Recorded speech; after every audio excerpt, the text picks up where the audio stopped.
ginbalaan nga Dios, nagapasalamat kami ni buntaga nga ikaw mo sa gihapon, ang kagahapon, karon ug sa walay katapusan. Salamat nga ikaw, Ginoong Dios, nagatuyhad sa imong mga kamot aron sa paghikap ngadto mga kaigsuonan nga dunay mga panginahanglan sa ilang kinabuhi, panginahanglan alang silang negosyo, panginahanglan para sa ilang kabataan. Daghang salamat nga ikaw, Ginoong Dios, puno sa grasya nga nag-release ni ini sa matag usa kanamo karon. Sa pangalan ni Kristo Jesus among Ginoo manuluwas. Amen ug amen.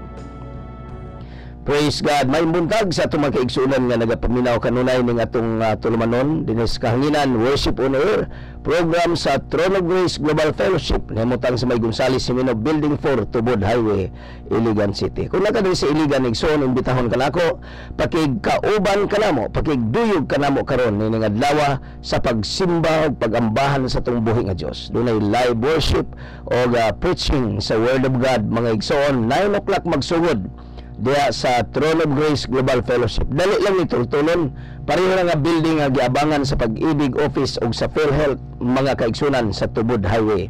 At bang kini sa May Price Plaza o karon mga kaigsunan di na madugay may Robinson na siya. So gikural na nila. Praise God. O karon mga kaigsunan alas 9 magsugod, no? Unyang sa Wednesday 6 o'clock ta magsugod, sa Saturday adunay 6 o'clock sa buntag magsugod. So welcome kay ka sa mga services sa Throne of Grace Global Fellowship uban sa ato mga kabisi, mga kaigsuonan ato ging gahinan og time ang atong Ginoo og pagkikibalag kanako ning adlaw diya sa Throne of Grace Global Fellowship. Og unya mga kaigsuonan, magapasalamat kita sa gitawag og simbalay or worship in the house diya sa Bacolod, no? Gidumala ni may Sister Edna Hiktin Isik mga kaigsunan og ni Esther Isik diya sa Bacolod, no? Kagahapon do na sila tigom diya sa panimalay ni Dudong, no? Ni Boy Dano diya sa Bacolod sa may market dool. So maayong buntag sa tanan nga itong mga kaigsunan nga na diya sa Bacolod nga naga-apil sa tigom, no? Salamat sa Dios. Ang Ginoo magpanalangin kaninyo. Ang Ginoo magpanalangin sa inyong kasing-kasing puno niya sa iyang mga pulong. O usab mga kaigsunan, kagahapon atong gi-increasean ang budget, no, para sa pagpakaon sa mga bata diha sa Santiago sa atong Kids Freedom Center. Nagpadayon ang atong feeding. Gidumala kini kang Sister Bibi Tulio mga igsoon, o ang mga bata nagaturtol sila dito sa anang Sabado sa hapon. So welcome kay ka nga mo tabang usab, no? Kung ikaw bless sa Ginoo, praise the Lord, kay we are all blessed according to the Bible that we are blessed in every aspect, no? Gingon diya nga in all spiritual blessings in the heavenly places. So gipanalanginan kita na pakig-ambit man kaigsunan, pagpaambit nga ng panalangin nga imong nadawat pinaagi sa pag kuyog kanamo nini nga maong feeding o community transformation, no? Paghatag pagkaon sa mga bata ug unya pagpa-eskwela ngadto kanila. So among gi-welcome ang imong tabang kung ikaw negosyante, wala kay time sa pag adto dito sa Santiago or uban pa mga depressed area sa Iligan City, na among i-welcome kanang inyong tabang pinaagi sa pagpadala, no? Ipadala lamang or text lang sa akong cellphone number 0919-819-7708. So as of this time doon kita 170 plus nga mga bata nga naga-adto sa eskwelahan. O pinagi sa inyong mga tabang ato kining napahatod ngadto sa eskwelahan mga kaigsunan. Salamat sa Ginoo sa nag-sponsor sa napulo, nag-sponsor og unom, o nag-sponsor og duha, nag-sponsor og isa nga ipadala mga kaigsunan. Ang kanindot karon sa K-12 nga program sa DepEd mga kaigsunan tungod kay may nung doon na skill sa mga bata ini graduate nila sa high school, pwede na silang mo abroad. So mo ka na nga atong paningkamutan nga makatabang kita sa mga bata nga makatapos sila sa high school aron doon na sila gitawag og disinte nga trabaho, mga kaigsunan. So mo kini ato ang gidagan, mo kini ang atong misyon, gitawag community transformation, one child at a time. No, one child at a time. Sa lang ka bata sa usa ka panahon, moabot gid ang kausaban, mga kaigsunan, sa community sa diha nga atong matabangan ang mga bata. Hinumdumi nga kung atong tabangan ang mga bata, atong gipurma ang kaugmaon, ang future, atong gipurma ang future. Kung pasagdahan tani sila, makaigsunan, one day ma-recognize nimo sila kay nahimo silang problema sa imong kinabuhi. Busa di nato ni pabuton nga moabot atong tabangan ang community, ang mga kabataan nga makaadto sila sa eskwelahan. Community transformation program kini sa Throne of Grace, pinaagi sa Bless Iligan movement sa mga young people. Kining young people, mga kaigsunan, mo kini nagdagan sa Bless Iligan movement. So salamat sa Dios. Moadto ta sa mensahe sa pulong sa Ginoo nga mabasa dinhi sa Juan kapitulo 16. Ang pulong sa Dios nagkanayon, mga kaigsunan, apan ang tinuod mao nga mas makaayo kaninyo nga biyaan ko kamo, kay kun dili moanhi kaninyo ang magtatabang. Apan kung mobiya ako, ipadala ko siya kaninyo. Unya inigabot niya iyang pailhon ang mga tao sa kalibutan, may tungod sa ilang sala ug sa pagkamatarong ug sa silot. Pailhon sila sa ilang sala, kay wala man sila mutuo kanako. Og pailhon sila unsay matarong, kay moadto man ako sa amahan, og dili na kamo makakita kanako. Og pailhon sila sa silot, kay ang nagmando nining kalibutana gisilutan naman. Praise God. Ang atong mensahe nagauluhan og ang pagpamuhat sa Espiritu Santo. Unsa ba ang pagpamuhat sa Espiritu Santo, mga igsoon?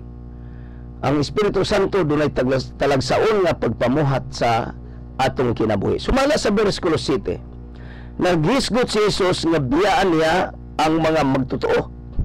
Sa unsang paagi kini mahitabo, mga kaigsuunan, ning biya siya kay nagwali siya sa ubang mga kanasuran, o ning balik siya sa amahan nga tuwa sa langit. Ang Biblia nagsulti sa bersikulo 10, og pailhon sila unsay matarong, kay moadto man ako sa amahan, ug dili na sila makakita kanako. Sa ato pa, miadto si Jesucristo sa Dios nga amahan. Unsa may iyang tuyo, nganong gikinahanglan magyud nga moadto siya sa langit, mubiya una siya sa makadyot sa iyang mga tinunan. Mga kaigsunan, matud pa diha, ipadala niya ang magtatabang. Praise God. Adunay magtatabang nga iyang ipadala kanato. Kinsa man ang magtatabang, mga kaigsunan, sa imong hula, kining magtatabang nga puli ni Jesucristo dinhi sa yuta, kinsa man kini siya, mga kaigsunan, walay lain kundi ang balaan nga espiritu, ang Dios sa kanunayng panabang. So ang balaang Espiritu Santo, kini mo iyang gipuli, iyang gipadala, mga kaigsunan. But spiritual dimension, Jesus come into our hearts sa spiritual dimension. But in the ministry, it's the ministry of the Holy Spirit in these present times. Ang Espiritu Santo mao'y nagapamuhat nining atong kapanahunan karon. Busa gitawag siya magtatabang. Mo kini ang, mga kaigsunan, badali nga nagatan-aw kanato ang Espiritu Santo. Siya mao'y magdadasig, magalig-on, ug siya ang magalipay kanato. Muli kasi ang ministry of the Holy Spirit. Unya, daghan kadi ang gihisgutan, mga kaigsunan, nga buhaton sa Holy Spirit. Matud pa sa bersikulo 3 atong basa, ang gitudlo tulo no, sa verse 8 nagaingon diri, unsa man ang katuyuan sa Espiritu Santo nga mao'y iyang gipadala sa katawhan sa tibuok kalibutan. Tulo ka katuyuan, bersikulo 8. Unya inigabot niya iyang pailhon ang mga tao sa kalibutan may tungod sa ilang sala og sa pagkamatarong og sa silot. Tulo ka butang mga kaigsunan ang ministry sa Holy Spirit. Una, iyang bukhon ang atong mga mata. May tungod sa sala nga atong nahimo nga makakita kita nga kita nakasala kay malisod kayo sa usa ka tawo ang pagpangayo pasaylo nga wala man gani siya mahibalo nga nakasala. Busa ang Biblia nagsulti nga ipadala ang Espiritu Santo kay siya maoy mamuhat ang atong mga mata mabuka ug makakita kita sa atong mga sayop ug mohatod kini kanato sa paghinulsol mga igsoon. Muna mga kaigsunan kung kamong mga ginikanan nga nagkaproblema sa inyong mga anak. Usa ni ini tungod kay ang mga bata nagununa sila nga kanunay silang insakto. Busa di na sila maminaw sa atong mga panambagon tungod kay ang ilang una insakto man sila. Mga kaigsunan, ang atong buhaton is magampo kita sa Dios. Nga ang Espiritu Santo magalamdag sa ilang unahuna aron sila makabaton og balaan nga giya. Dunay balaan nga pagtudlo, no? Dunay balaan nga giya.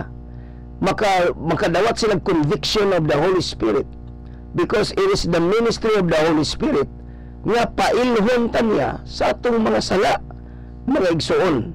Busa ang mga ginikanan, kita nga mga ginikanan, magahimo kitag altar, no? Dili nga altar nga kanang atong put up nga structure in the corner of our house, but the altar in our hearts. Usa ka place, usa ka oras, dunay time, panahon nga atong gigahin para sa Dios. Munay altar nga akong buot ipasabot mga kaigsunan. Establish an altar in the hearts, personal altar. Imo lang personal nga devotion ngadto sa Dios. Nga mga gahimo kitag pagluhod, mga pag-ampo alang sa atong mga kabataan. Labi na sa atong panahon karon nga ang internet, walang internet mga kaigsunan is the highway of all informations. Bisag unsang gusto mahibaluan nimo na sa internet. Pwedeng negative or positive, maayo or dili maayo, imong mahibaluan, makita nimo mga kaigsunan. Daghan kayong i-upload diha sa internet, sa YouTube, for example. So mga kaigsunan, ang mga bata na to, doon na sila another source of information. Gawas sa tuwada sa balay, doon na pagid sila internet nga another source of information. So kinahanglan nga kita magampo o magatudlo kanila sa pulong sa Ginoo. Ato nang ipadayon sa sunod na to nga sibya mga kaigsunan kay maabot naman ang oras mo na nga ato kining ipadayon sa sunod na tong sibya dinhi sa kahanginan. Apan karon may ambot man ang pagampo. Magampo ta mga igsoon ngadto sa Ginoo. Duyog kanako sa pagampo. Amahan nga balaan, salamat kaayo nga ikaw mo sa gihapon, ang kagahapon, karon ug sa walay katapusan. Panalangin ni Ginoo ang among panglawas. Panalangin ni ang among pangunahuna. Panalangin ni ang among mga panginahanglan adlaw-adlaw. Panalangin ni usab ang among mga kabataan, ang among pamilya. Panalangin ni ang mga negosyo. Daghang salamat nga ang imong kamot dili kini mubo kundi hataas aron sa pagkabot ug paghikap sa panginahanglan kanamong tanan. Nining buntaga kini mo'y akong gisulti ug kini mo'y akong giampo nga madawat ug masinati namo kini sa tanang oras ug gutlo sa among kinabuhi dinhi sa kalibutan. Daghang salamat pinagi sa pangalan ni Kristo Jesus among Ginoong manluluwas. Amen ug amen. Praise God. Daghang salamat igsoon sa mong pagpaminaw ning atong tulumanon worship on air program sa Throne of Grace Global Fellowship. Praise the Lord sa Bless Iligan Movement nga nagpadayon ng atong programa sa Feeding Ministry o sa Scholarship Ministry. O unya mga kaigsunan, ayaw kalimot, no, pakikibalag ka nako sa Throne of Grace Global Fellowship, hinimutang sa May Gonzales, Simino Building 4 Tubod Highway, Iligan City. 9 o'clock ta magsugod karong buntaga. Saka lamang pareho nga building sa Pag-ibig Office o sa Fair Health nata sa taas mga igsoon. Praise the Lord. God bless you all. Bye-bye.